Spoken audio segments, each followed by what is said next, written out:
Sir start. देखिए आज पढ़ेंगे भौतिक परिवर्तन और रासायनिक परिवर्तन। भौतिक परिवर्तन और रासायनिक परिवर्तन।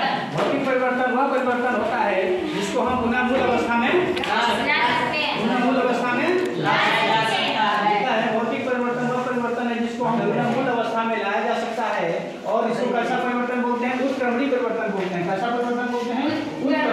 उत्क्रमणीय का मतलब उसको एक बार घटना घट जाने के बाद, एक बार उसको घटित हो जाने के बाद तो उसको मूल अवस्था में लाया जा सके। जैसे पानी है तो पानी से बर्फ बन सकता है, बर्फ से भी पानी बन सकता है। ऐसे परिवर्तन को क्या बोलेंगे? उत्क्रमणीय परिवर्तन। क्या बोलेंगे? इसी को भौतिक परिवर्तन बोलते हैं। इसी को क्या बोलेंगे? भौतिक परिवर्तन। क्या बोलेंगे? भौतिक परिवर्तन। ठीक ना? तो समझ में आ गया ना? इस परिवर्तन को हम लोग देख सकते हैं। इस परिवर्तन को हम लोग देख सकते हैं। भौतिक परिवर्तन कहलाता है। बन जाएगा ना? देखिए जैसे कुर्सी का टूटना, जैसे कुर्सी का टूटना, मोमबत्ती का पिघलना। मोमबत्ती का पिघलेगा सिर्फ पिघलेगा, जले ना पिघले, सिर्फ क्या करे? मोमबत्ती को धूप में रख देंगे, इसे पिघल पिघल के इकट्ठा हो जाएगा। ये किसमें आएगा? भौतिक परिवर्तन में। यदि वो मोमबत्ती का जलना कहे तो मोमबत्ती जलेगा नहीं तो खत्म हो जाएगा, उसका मोम पिघल के नीचे जाएगा। तो भौतिक और रासायनिक दोनों परिवर्तित रहे, दोनों परिवर्तन में आएगा। लेकिन जब वहाँ सिर्फ रासायनिक भर दिया रहे तो रासायनिक में लगा देना है। यदि दोनों ऑप्शन में दिया रहे जैसे भौतिक और रासायनिक परिवर्तन तो दोनों में लगा देना। ठीक है? ऐसे ऑप्शन में दिया रहता है कि भौतिक परिवर्तन, रासायनिक परिवर्तन और भौतिक और रासायनिक दोनों परिवर्तन, तो दोनों में लगा देना है। मोमबत्ती का जलना जब ऑप्शन में आए मोमबत्ती का जलना तो किसमें लगाओगे? और जब सिर्फ पिघलना रहे तो भौतिक। और देखो पैर का टूटना, मोमबत्ती का जलना हो गया, पुल का निर्माण होना, कागज का फटना भौतिक में आएगा, कागज का जलना रासायनिक परिवर्तन। क्योंकि कागज जल जाएगा तो उसको रासायनिक से नहीं ला, उसको हम पुनः वापस नहीं ला सकते। पूछेंगे अभी आप, टेंशन मत लेना। अब देखिए दीवार का गिरना भौतिक परिवर्तन है, पैर का टूटना भौतिक परिवर्तन है और बर्फ का पिघलना भौतिक परिवर्तन। बर्फ का पिघलना, बर्फ पानी से बर्फ बनना और बर्फ से फिर पानी बनना, इधर से जा सकता है इधर से आ सकता है। ऐसे परिवर्तन को उत्क्रमणीय मतलब पुनः वो मूल ऐसा परिवर्तन जिसको मूल अवस्था में लाया जा सके उसको कौन सा परिवर्तन कहेंगे? उत्क्रमणीय परिवर्तन। ठीक ना? अब देखो पानी और चीनी का नमक का घोल है ना, जब घोल देते हैं, देखो जब हम उसको घोल देते हैं फिर से उसको हम पानी को, जैसे आप लोग देखते होंगे कि जब नमक का घोल किसी बर्तन में गंजे में रख दो और गंजे को गर्म कर दो और गंजे से पानी वाष्प जल वाष्प बन के उड़ जाता है ना। जैसे देखो ये गंजा है और इसके नीचे हमारा जल रहा है ना, इसमें नमक चीनी का घोल है तो पानी क्या बन जाएगा? वाष्प बन के उड़ जाएगा, लेकिन नमक का परत ही जमा रह जाएगा। इसलिए इसको पुनः प्राप्त किया जा सकता है। इसी समुद्र से हम लोग नमक कैसे प्राप्त करते हैं? इसी माध्यम से, इस माध्यम से गुजरात राज्य में नमक भी समुद्र से नमक बनाया जाता है। समुद्र के पानी से नमक बनाया जाता है। वहाँ समुद्र का पानी लाके क्यारियों में छोड़ा जाता है और फिर क्यारी से जलवाष्प बन के उड़ जाता है और परत नमक घिस जाता है और कई परत हो जाता है। फिर इसको क्या कर लिया जाता है? शुद्धिकरण कर लिया जाता है और शुद्धिकरण के माध्यम से फिर नमक को प्राप्त कर लिया जाता है। फिर मशीनों के माध्यम से साफ कर लिया जाता है, फिर नमक लगा दिया जाता है और नमक को हम लोग भोजन के रूप में ग्रहण करते हैं। करते नहीं करते हैं? और नमक से, उसी नमक से आयोडीन की प्राप्ति होती है, उसी नमक से आयोडीन की प्राप्ति होती है। और आयोडीन की कमी से मानव में होने वाला रोग क्या है? आयोडीन की कमी से मानव में होने वाला रोग क्या है? घेघा रोग। सुनो घेघा रोग, हाँ खुलता है ना, उसी को घेघा रोग या गर्दन रोग या माइटर रोग भी कहते हैं। अब देखिए चीनी का नमक का घोल इसमें आ जाएगा भौतिक परिवर्तन। अब देखिए रासायनिक परिवर्तन किसे कहते हैं? उदाहरण देकर लीजिए। रासायनिक परिवर्तन वह परिवर्तन है जिसको पुनः मूल अवस्था में नहीं लाया जा सकता और इसे अनुत्क्रमणीय परिवर्तन कहेंगे। इसे कौन सा परिवर्तन कहेंगे? अनुत्क्रमणीय। जैसे अनुत्क्रमणीय का मतलब तीर के निशान से ही समझ में आ रहा है सिर्फ एक दिशा में जा सकता है, द्विदिशी नहीं है। द्विदिशी मतलब जा रहे फिर वापस आ जाए, उसको उत्क्रमणीय। अनुत्क्रमणीय नाम से ही चल रहा है कि यह अनुत्क्रमणीय, वापस नहीं आएगा, वापस नहीं आएगा।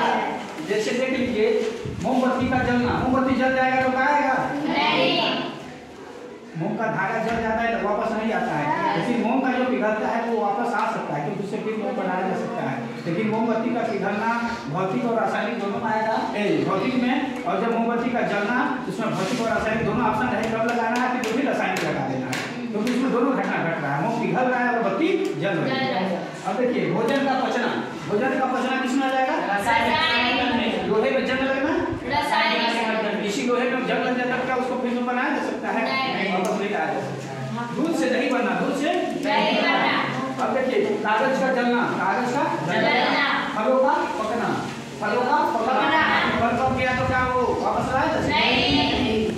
और देखो फल जैसे फल शुरू में आम जैसे हरा हरा है और पकने के बाद पीला हो जाता है, क्या उसको फिर से कोई मशीन ला सकती है? नहीं। रंगों में परिवर्तन करने हो जाने के बाद अब देखो भोजन का पचना, भोजन का पचना। भोजन का पचना। खाना खाने के बाद भोजन पच जाता है, कोई धरती का मशीन नहीं है कि वापस ला ले। ऐसा होता है तो हम लोग क्यों भटकते?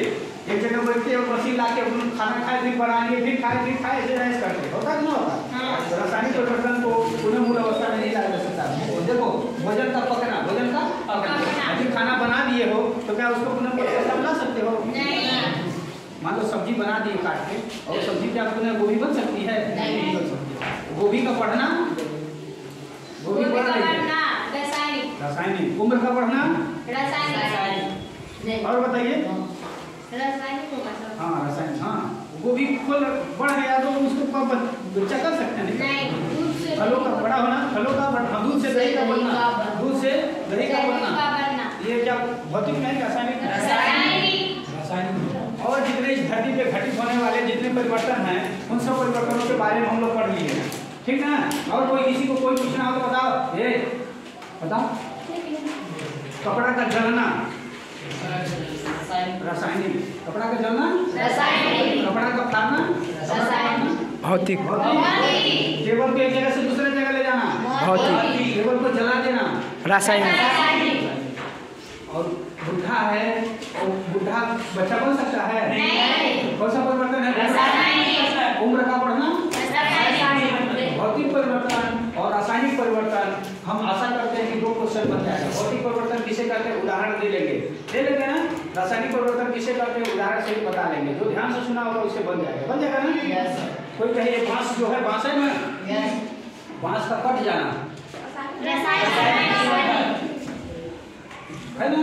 हाँ, अब देखो बांस का क्या बोलते हैं? जड़ से उसका देना, बांस को जड़ से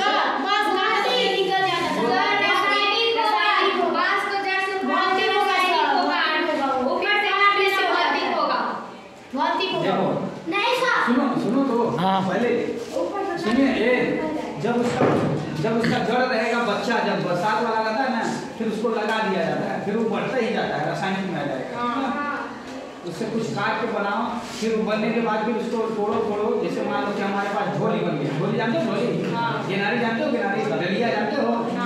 उसको फिर से उसका नेट निकाल के दूसरा झोली बना सकते हैं, खराब हुआ है कि नहीं? लेकिन बढ़ जाएगा बांस तो क्या उसको फिर से हरा तरह परिवर्तित कर सकते हैं?